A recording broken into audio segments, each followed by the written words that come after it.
Bezawada news BTV ప్రేక్షకులందరికీ నమస్కారం. నేను మీ వెంకట్ని. ఈరోజు ప్రధాన విశేషాల్లోకి వెళ్తే, మన విజయవాడ నగరపాలక సంస్థకు సంబంధించిన కమిషనర్ స్వప్నిల్ దినకర్ కొన్కర్ గారు ఏదైనా ఒక సమస్య వస్తే ఎలా స్పందిస్తారనడానికి ప్రత్యక్ష నిదర్శనమే మన బెజవాడ న్యూస్ బీటీవీ తరపున ఇచ్చిన ఒక వార్తకి స్పందనగా చెప్పుకోవచ్చు. ముఖ్యంగా మరి విద్యాధరపురంలోని కబేళ దగ్గర తిరుపతమ్మ గుడి సమీపంలోని దాదాపుగా ఒక సంవత్సర కాలంగా మంచినీటి వృధా అయితే జరుగుతుందని అక్కడున్న కొంతమంది మన బెజవాడ న్యూస్ బీటీవీ దృష్టికి తీసుకురావడం జరిగింది. వెంటనే ఆ విషయం మీద మన బీటీవీలో ప్రత్యేక కథనం ఇవ్వడంతో స్పందించిన మున్సిపల్ కమిషనర్ స్వప్నిల్ దినకర్ కొన్కర్ గారు వెంటనే తమ సిబ్బందిని ఆ ఘటనా స్థలానికి పంపించారు. అక్కడున్న పరిస్థితిని సమీక్షించారు.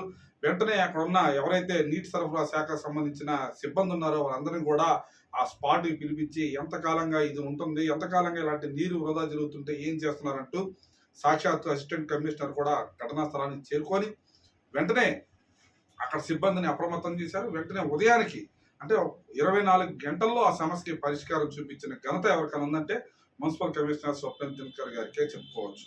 అంటే సమస్య ఉందని చెప్పిన తర్వాత ఒక ఐఏఎస్ అధికారి ఎలా స్పందిస్తారనటానికి ప్రత్యక్ష నిదర్శనమే ఈ సంఘటన అని చెప్పుకోవచ్చు. మొదటి నుంచి కూడా బెజవాడ న్యూస్ బీటీవీ తరపున ఏదైనా ఒక సమస్యకు సంబంధించి కమిషనర్ గారి దృష్టిలోకి వెళ్తే మాత్రం ఖచ్చితంగా వెంటనే యాక్షన్ తీసుకుంటున్నారు. అటువంటి వ్యక్తి మన కమిషనర్గా ఉండటం మనకి గర్వకారణంగా చెప్పుకోవచ్చు. ఎందుకంటే విజయవాడ నగరంలో అనేక సమస్యలు ఉన్నాయి. ఇటువంటి సమయంలో ఏదైనా ఒక సమస్యకు సంబంధించి స్పందించే గుణం చాలా తక్కువ మందిలో ఉంటుంది. ఆ తక్కువ మందిలో మన కమిషనర్ స్వప్నిల్ దినకర్ గారు ఒకరని చెప్పుకోవచ్చు.